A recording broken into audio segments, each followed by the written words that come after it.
Bonjour à tous et bienvenue pour une nouvelle vidéo sur ma chaîne. Mais comment ça me fait trop plaisir de vous revoir. Voilà, j'ai franchement longtemps hésité à revenir.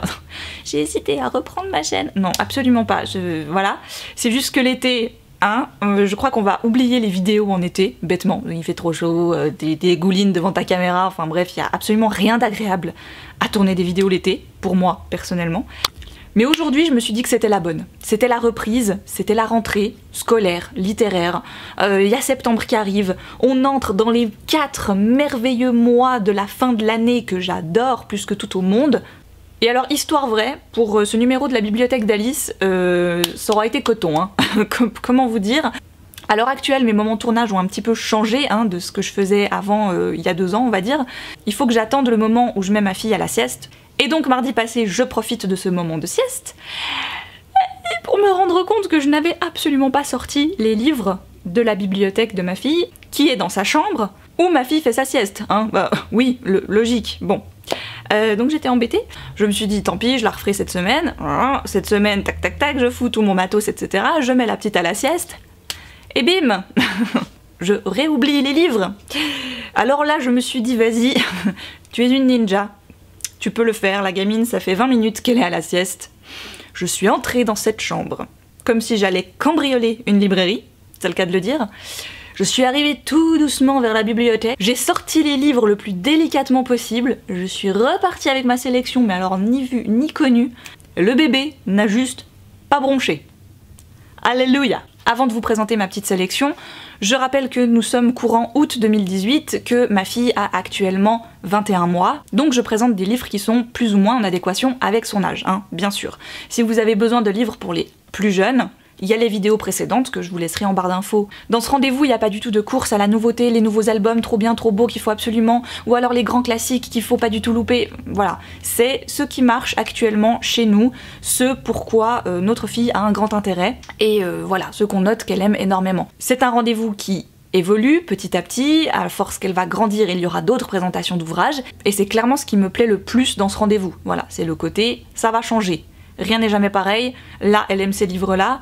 Bon, ceux-ci, ça fait particulièrement longtemps qu'elle les aime, mais demain ça peut être un autre, ne l'oublions pas. Je commence par vous présenter Seras-tu mon soleil aux éditions Bout de Chou. Je suis tombée sur ce livre par hasard, alors qu'on n'était pas du tout à la librairie où je bosse, on était en train de faire un tour après des courses, je sais plus trop où, et je vois cette couverture un petit peu au dessin old school, avec des couleurs que je trouvais magnifiques, ces 2 petites souris que je... Enfin bref, je suis tombée en amour pour cette couverture directement. J'ai relevé le titre et... coup de chance, on l'avait à la librairie, donc je l'ai acheté chez nous. Au début, je me suis dit, c'est clairement le genre de bouquin que toi tu vas aimer et que ta fille n'aura absolument rien à foutre.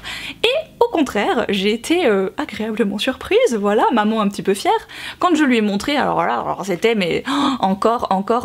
C'est pas vraiment une histoire, c'est plutôt une jolie déclaration d'amour, on va dire, d'un bébé souris à son parent souris. Dans l'histoire, j'ai plutôt l'impression que c'est une maman souris, mais bon, ça pourrait être un papa souris, Où en fait, l'enfant va à chaque fois poser la question est-ce que tu seras mon soleil quand les jours seront froids ou gris? Est-ce que tu seras mon étoile qui me guidera la nuit quand il fera trop sombre, etc.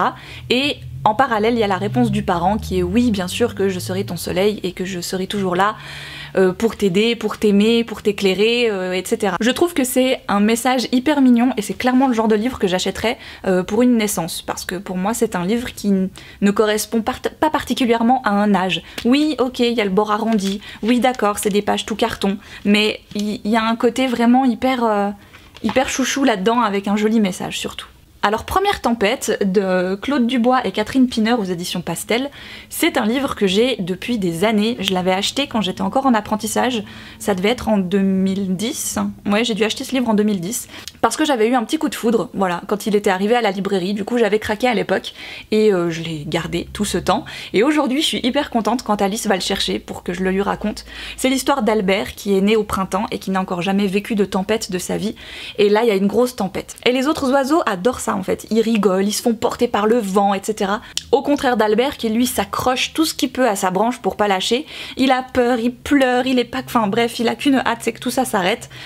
Et quand tout s'arrête, il est rassuré. Et il est tellement rassuré, et il a donné tellement d'énergie pour pas lâcher cette branche, qu'il s'endort. Vous savez, les dessins me font penser un petit peu à cet effet néocolore. Je sais pas si vous vous souvenez, moi je me souviens du Neocolor quand on était enfant. Dans le style, je vois vraiment un espèce de gros crayon très gras qu'on peut ensuite patiner soit avec la main, soit avec un mouchoir. Et je trouve ça assez original et joli. L'album qui a eu un succès qui est venu de on ne sait où, c'est Chichi Poilu, voilà, de Léna Major et Caroline Augros aux éditions Elisa. Je me souviens que c'était la maison d'édition qui me les avait envoyés, mais il y a déjà un petit moment.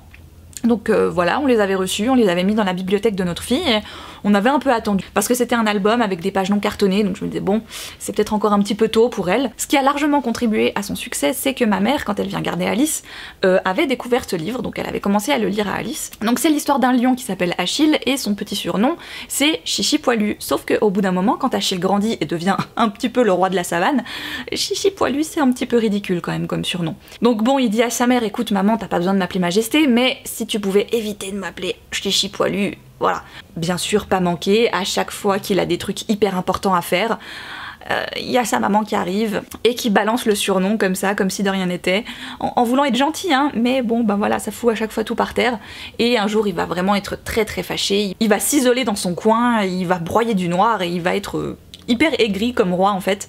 Et puis finalement, il y a une jolie moralité à la fin où en fait, les autres mamans des enfants, empereurs, rois, etc., viennent dire à Chichi Poilu, bah tu sais quoi, nos enfants aussi, on leur donne des petits surnoms. Et oui, voilà, ça nous est tous arrivé, je pense, de nous retrouver, je sais pas, en réunion de famille ou même avec des amis et que, bon bah voilà, en fait, ta mère ou ton père arrive et te sort ton surnom. C'est, comment dire, c'est à la fois un grand plaisir et mon calvaire quotidien. Je vous présente L'autre chemin du petit chaperon rouge aux éditions Lito. C'était il y a plus d'une année maintenant, je crois, que les éditions Lito m'avaient fait un gros carton avec toute une sélection de livres, il y en avait des tout cartons, des plus grands albums, ils m'avaient tout envoyé, j'avais trouvé vraiment l'attention hyper adorable. Alors l'histoire, je peux vous la faire par cœur si vous voulez, c'est l'histoire du petit chaperon rouge, hein, comme on la connaît tous, sauf que au lieu de prendre le chemin indiqué par sa maman, le loup va lui dire de prendre un raccourci, qui n'est pas du tout un raccourci. Lui, en attendant, il va prendre le chemin le plus court, arriver chez la grand-mère, la bouffer et attendre que le petit chaperon rouge arrive. Pendant ce temps-là, le petit chaperon rouge prend l'autre chemin et arrive devant la maison de Blanche-Neige, de Hansel et Gretel, des Trois Ours et de La Belle au bois dormant.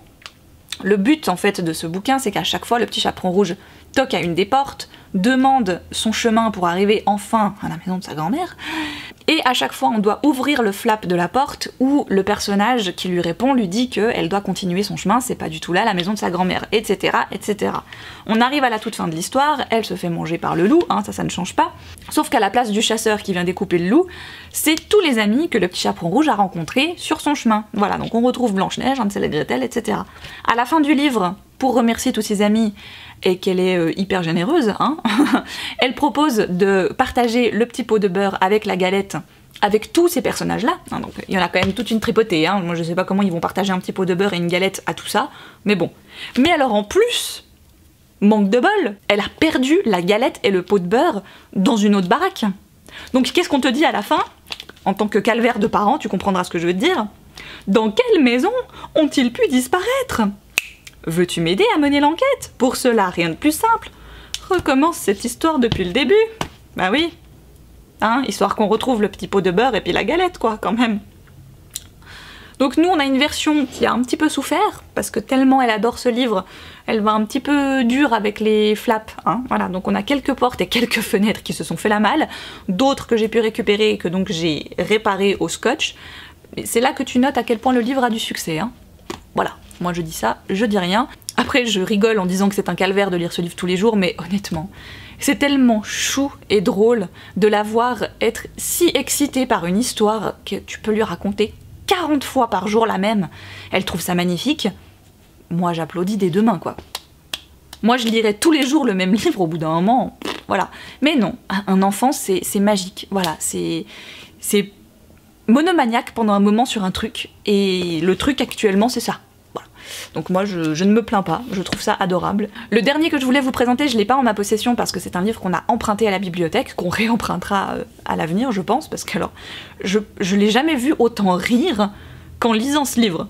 La première fois que je l'ai lu, je me suis dit mais attends, il se passe un truc là, pourquoi elle rit là à ce moment-là? Certes c'est un petit peu marrant mais enfin voilà. Je vais vous parler de La Pomme Rouge, c'est aussi aux éditions École des Loisirs Pastel, un des deux je crois, enfin il existe en lutin poche d'ailleurs si ça vous intéresse, en plus petit format et souple.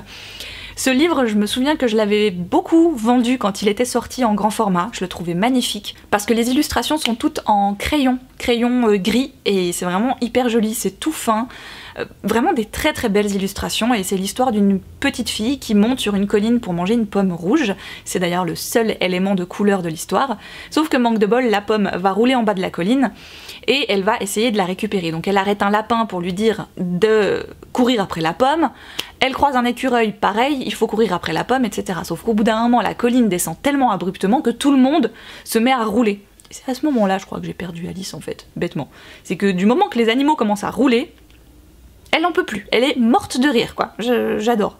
Et donc ce livre-là, ça a été un très très gros succès, et donc gros succès de rigolade, avec une histoire toute bête. Voilà, c'est la magie des enfants, encore une fois. Qu'est-ce que je voulais que je vous dise? Voilà, cette vidéo de reprise, de rentrée est terminée, j'espère qu'elle vous aura plu. N'hésitez pas à me dire, vous, dans les commentaires, soit les albums que vous aimiez beaucoup quand vous étiez plus petit, ou alors les albums que vous, en tant que parent, ou que grande sœur, cousin, cousine, tante, oncle, machin bidule, vous lisez énormément aux enfants, ça m'intéresse toujours. On peut pas tout acheter bien sûr, mais on peut emprunter beaucoup à la bibliothèque, ça, c'est génial. Je vous souhaite de magnifiques lectures pour vous ou pour les plus jeunes, et je vous dis à une toute prochaine.